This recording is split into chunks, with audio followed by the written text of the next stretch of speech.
Welcome to the deep dive.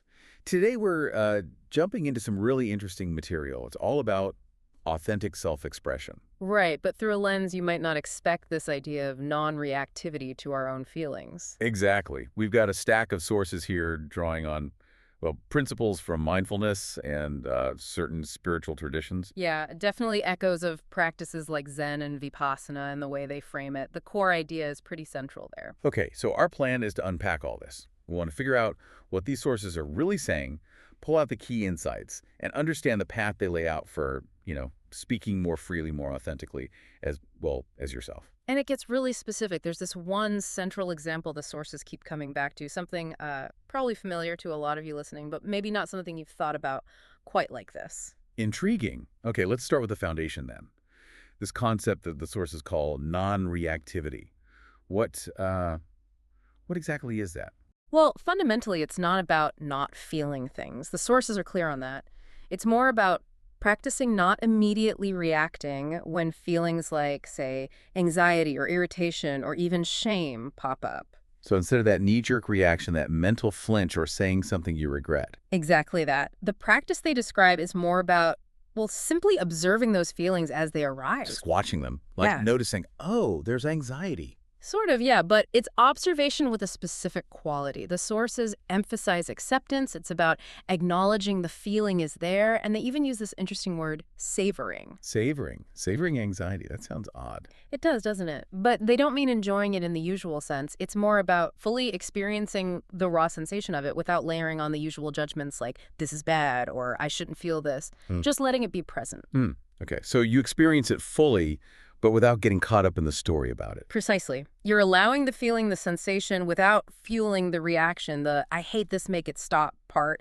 And why do this? What's the goal of just observing and sort of accepting it?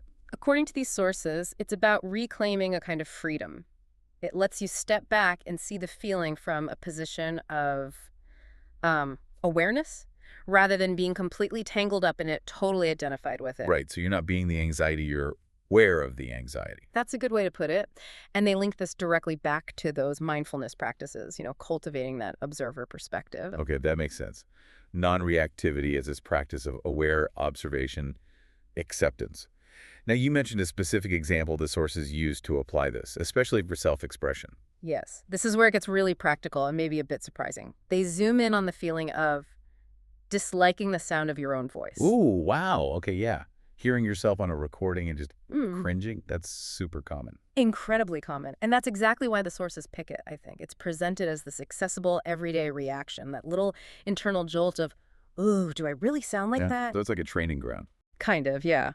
A starting point for applying this non-reactivity principle. They suggest using that very specific reaction as the place to begin practicing observation on the path towards authentic expression. So when you hear your voice, instead of the usual embarrassment or self-criticism, Oh, pause. You notice the dislike or the critical thought, maybe the physical tension that comes with it, and you just observe it without immediately buying into it or letting it shut you down. just watch the cringe happen, basically. Yeah, watch the cringe happen without becoming the cringe, you could say. Just noticing, there's that feeling of dislike again. Okay, and then what?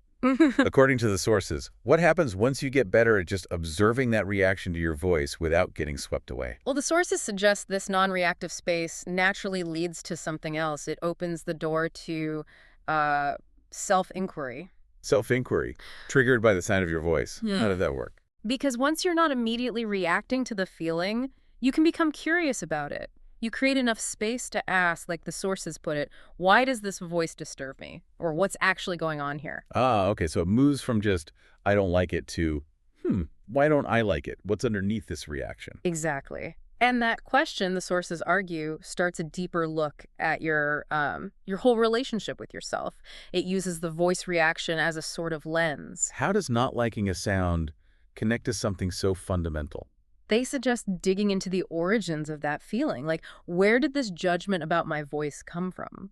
So you might ask, as the sources prompt, things like, whose standards am I judging my voice by? Is this actually my opinion or something I picked up somewhere? Where did I learn that I'm supposed to sound a certain way? Right, so it's peeling back the layers. It's not just about the actual sound, but about maybe internalizing criticism or expectations from parents or media or whatever. Precisely. The reaction isn't really about the sound waves hitting your ear. It's about the conditioned beliefs and judgments attached to that sound. This inquiry helps you start to see those connections, maybe untangle judgments that aren't even truly yours. Okay, so let me trace this path again. You start with non-reactivity, just observing that common feeling of disliking your voice. That creates space for self-inquiry, asking why you feel that way, which leads to uncovering the learned beliefs and judgments tied to your voice. What's the payoff? What do the sources say happens at the end of this road? The ultimate outcome they propose after going through this observation and inquiry Yeah. is the ability to speak freely. Speak freely, just like Oh, that. maybe not just like that. It's a process, right? But yes, they explicitly link this journey to authentic self-expression.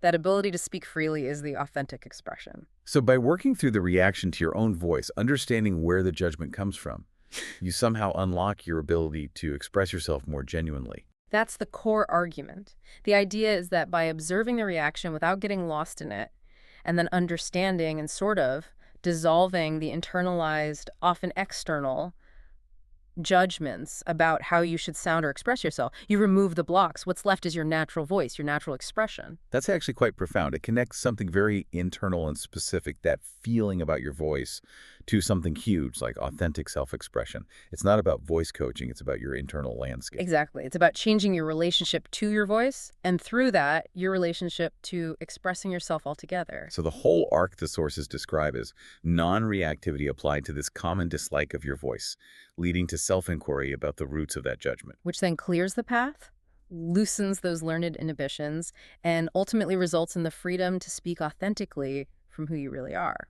It really reframes things. It suggests these small, nagging internal reactions we often dismiss might actually be, well, signposts, keys even. Absolutely. It shows non-reactivity isn't just for big emotional storms. It's a tool, according to these sources, for understanding these much more subtle internal movements. And that understanding gained through curiosity and inquiry can unlock really fundamental aspects of ourselves, like how we express who we are. So it leaves you wondering, doesn't it? If just observing your reaction to your own voice and asking why can potentially lead to speaking more freely. What other seemingly small, everyday internal reactions, maybe a flash of irritation at someone or a pang of insecurity, what happens if you meet those with observation and inquiry instead of just reacting? What other freedoms might be waiting there? That's the provocative question, isn't it? Where else could this simple shift from reaction to observation lead?